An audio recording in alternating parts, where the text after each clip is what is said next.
Man, man, it is currently 2:54 a.m. Um, I just, I just lost my dog. No, but for real, jokes aside, you know why you're here. You probably saw the title of the video. I don't even know what, like, I'm fucked up, bro. This shit, that ass just fucked me up. Like, I don't even know what I'm gonna title the video. Cause like, bruh. Okay, so basically, the new JJK leaks just dropped for the latest chapter, chapter 236. I would not only like to talk about the chapter itself, but I can't really talk about the whole chapter, obviously, because it's not out. It's just the leaks of, the chapter. So, I'm just gonna talk about what we got so far. Like, this. Anyways, I would not only like to talk about the chapter, I also want to talk about Gojo as a character himself, like the anime of Jujutsu Kaisen as a whole. So, yeah, the chapter starts off with Geto saying, "Yo," to Gojo, who's looking stupefied. Uh, okay, thought I was gonna fuck up that word. Who's looking stupefied. Gojo says, "This is awful." Geto pouts and says, "Gojo's being rude." Gojo says he told his students that when you die, you're alone. So he hopes this is just an imagination. Dog. Like, do you understand how I felt reading that alone? Like, reading that alone, bro. Like, oh. Geto asks, who cares? Gojo replies, it matters about my father, which, like, we never knew anything about Gojo's dad. I don't know why Gege is sprinkling this in here, like right here at this specific time. Like, who the fuck? Anyways, but then leaves the topic saying he left it to Shoko to handle it, so it's alright. But like, oh, okay, bro. Geto asks, how is King of Curses? Gojo answers that Sukuna was damn strong, and he didn't even go all out for it. Which, by the way, I predicted. We're gonna get into that, and well, I didn't predict it per se. It was kind of just thrown into your face. Niggas just wasn't really like paying attention to it because Gojo says Gojo says he's not sure if he could have won, even if Sukuna didn't have Megumi's curse technique. Geto is surprised that Sukuna made Gojo of all people admit this. Like, Gojo says he feels sorry for Sukuna because he didn't give his like Gojo did. Geto says that made him feel jealous, but if Gojo is satisfied, then he's good. Gojo says he would have been satisfied if Geto was there to give a slap on his back to motivate him. Yeah, I'm not gonna read the rest of the chapter because it's just Nanami and Haibara there too, and it doesn't really have to do with the rest of what I'm gonna talk about. Anyways, like, so after Gojo's having this inner monologue with himself, or I won't really say himself, he's having it with these people legitimately, but just in the afterlife, you could say, because yeah, it's not looking good for my boy. Also, like, if you think these are fake, I mean, I don't really know what to tell you. I'm I'm sorry to tell you this, but yeah, this is all real. Gojo's fucking dead. I'm not gonna lie.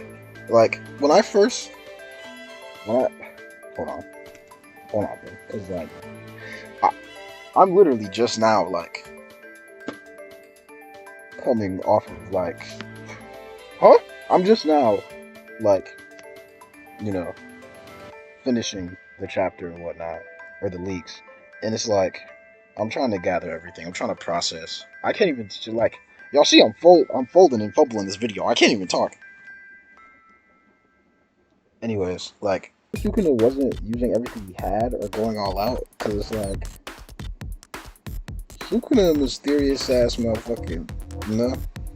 Like this motherfucker is like from the dawn of time, dinosaurs, Stone Age type shit.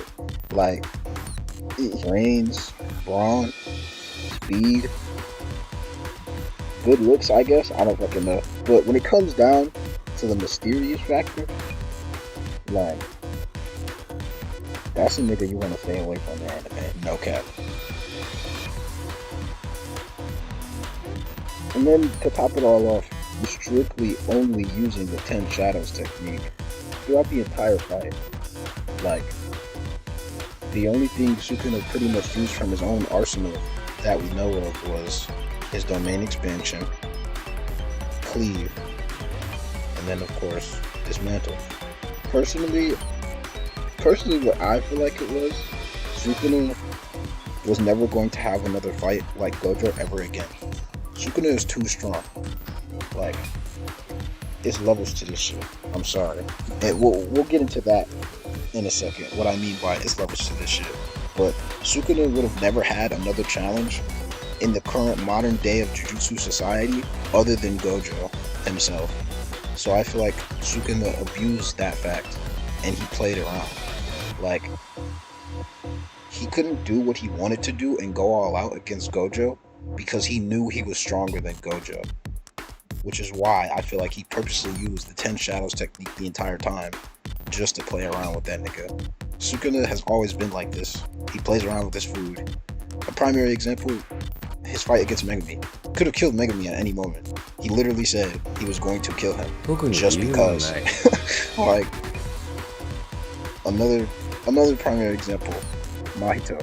He could have killed Mahito at any given moment. But the first time, he gave him a warning. The second time, if you want to be honest, he gave him another warning because he said there wouldn't be another warning. But he didn't kill him in that instance. He kind of just like damaged him really, really bad. Like, this whole conversation that he had with Geto, it not only one hurt me, but two, it just further enhanced my thoughts on Gojo's whole identity crisis. You see, that has to be a video entirely on its own, because it's just too much to talk about.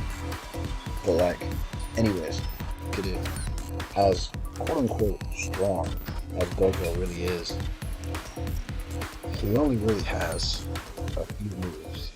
And like, don't get me wrong, like, yeah, Gojo is strong, obviously. He can do an abundance of things with these few moves that he has. Like, and because of that fact, he is literally deemed the strongest man in current day society. Not even Jujutsu society, just in the world alone. In the modern day. Remember that. That's important. In the modern day. Anyways, if we're looking at this from Sukuna's perspective, or a normal perspective, all Gojo really had was just a few moves. Like, Gojo has blue, he has red, he has hollow purple, he has the reverse curse technique, he has a few unique barrier techniques, and then the domain expansion. He probably had more, but like at the end of the day, we don't really, well, okay, let me not leave this out. He also has the 6 eyes. Anyways, he probably had more abilities and whatnot, and it's a shame that we're never going to be able to see that. But I'm sorry, this shit just really hurts. Looking at it from a basic perspective, for it's kind of like this for every modern day sorcerer. Like, this is exactly what I was talking about. Like, it kind of changed my entire perspective of the rules and the laws of the anime itself. Every modern day sorcerer, like, has a basic moveset. Think about it. They have a small collection of techniques and or one curse technique. They have this is followed up usually with a unique gimmick or ability to back up such a curse technique. 9 times out of 10, they don't have a domain expansion. You have a domain expansion though. They have other unique things to back them up, such as possibly Shikigami, the ability to do a Black Flash, curse tools, etc., etc. And some of them, like, if you think about it, some of them can't even do all of these attributes and or abilities. So ultimately, they're deemed trash.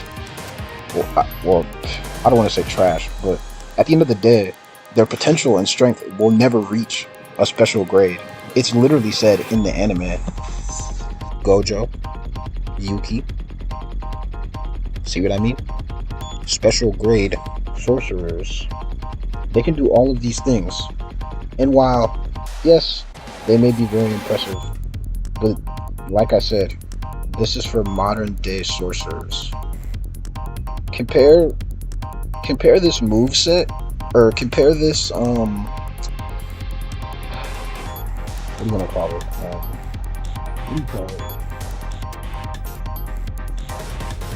Like, this is essentially what you need to pass as a special grade sorcerer in the modern day society of the Jujutsu world. And if you think about it, even then, your label as a special grade still might not even matter, just because of the simple fact that you're not as strong as Gojo. And we're looking at, like, when we're comparing the modern day and the past, we kind of have to look at the strongest Jujutsu sorcerer. It doesn't really matter how well he knows how to use all these tools that he has.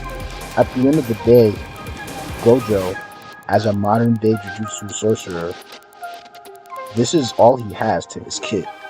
And he is, again, the strongest modern day Jujutsu sorcerer. Compare this to someone like Kenjaku or Sukuna. Literally, even when Kenjaku was fighting Mei, he said, not bad for a modern day sorcerer. When Sukuna first met Gojo, he says, you Jujutsu sorcerers are always pain in my ass. There's nothing I can't handle. Like, I feel like ultimately, if you just take the whole thought of Jujutsu Kaisen, the fact that it's supposed to be a realistic, dark story, compared to, something like a general, regular shonen, the life of an everyday Jujutsu sorcerer, how twisted and sad it can be. Like, I feel like Gojo was never actually ever meant to win. I feel like deep down Gojo knew in the beginning of the series when he said he would win. I feel like he kind of just lied to Yuji. They spend all this time showing you that Gojo is the pinnacle of modern day Jujutsu society. I've said, how many fucking times have I said that in this video? Anyways, the entire world was changed and affected because of his existence alone.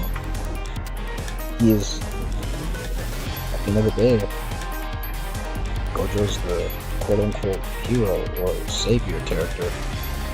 Last time I checked, those types of characters don't really get happy endings. Like, ever. Fucking never. I feel like, for what Jujutsu Kaisen is, what it stands for, it's the dark shonen. At the end of the day, everything in Jujutsu Kaisen is kind of supposed to be portrayed as realism, or that's just how the cookie crumbles. And what I mean by that is bittersweet endings. You know? Life doesn't always go as it's planned. Kinda shit. It's pretty depressing and dark, but honestly, a lot of the shit that goes on is relatable. Because it's a show about people using their negative emotions to fucking box each other to death. I don't know. Jujutsu Kaisen just, it kind of hits different when you think about it from an outside perspective. Okay, so after actually settling down and having time to not only think about the chapter, but also just think about everything I mentioned previously in the video, I'm kinda good now. Not really. This shit still this shit still hurt my fucking feelings, but like I'm kinda good now. This way of thinking of how to use Maharaga and literally abusing the ability to the fullest, like this just goes to show, like, this alone is exactly my point of what I was talking about earlier in the video. Like, the differences of mental knowledge and expertise when it came to the concept of cursed energy, cursed techniques, absorbing knowledge, and then further progressing from it, like using it mid-battle. Like, I'm sorry, Sukuna just had Gojo beat literally from the beginning of the fight. Like, the more I really think about it, Gojo was sadly low-key destined to lose this fucking fight. I feel like deep down Gojo knew within himself, like, he was the challenger here, not Sukuna, especially given the words he says literally at the start of the most recent chapter. Like, Maki figured out what it was she wanted to achieve, and she was freed. Yuta didn't even know what the fuck Yuta didn't even know why the fuck the school was being attacked or what Geto really wanted for real. He just knew, like, he had one goal in mind: I gotta kill Geto in order to save my friends. Like, I'm pretty sure he literally even says that shit. Like, after that, he was freed. And not only did he fight with Rika practically like a pro, this nigga hit a black flash. Like, come on, bruh. Gojo was literally freed from the chains of normal Jujutsu society. I'm saying all this basically to say, like, believing in the you that you want to be is basically how strong sorcerers are made in Jujutsu Kaisen. A perfect example of this would be Megumi's whole little training arc. It was more of a revelation slash ascension moment than it was an entire arc for training, but you get the point. Whether Gojo truly believed he was stronger than Sukuna or not, which clearly he didn't, because he stated he doesn't think he would have won even without, like, Sukuna using Megumi's curse technique. But regardless, he went into the battle with the mindset that he was going to win, as if it were already set in stone, a known fact. Like, while it's somewhat a part of Gojo's character, I like to also think that this was on purpose. This was kind of set in stone from the moment we were told about Sukuna's past. It's literally foreshadowed throughout the series. Like, and you're told countless times that Kenjaku and Sukuna not only won, held back in literally every fight they were ever in, aside from, I'll say the only fight one of these motherfuckers didn't hold back in was Sukuna, when he first, like, was revived and saw Gojo for the first time, because it was like, I don't think that man, I don't think that man really gave a shit. I think he was just trying to get busy, not gonna lie. I don't know how long this video is gonna be. It's like 5 a.m. though, about to be 6 a.m. And I think that's probably about everything that we're gonna get. Well, I'm gonna go cry myself to sleep.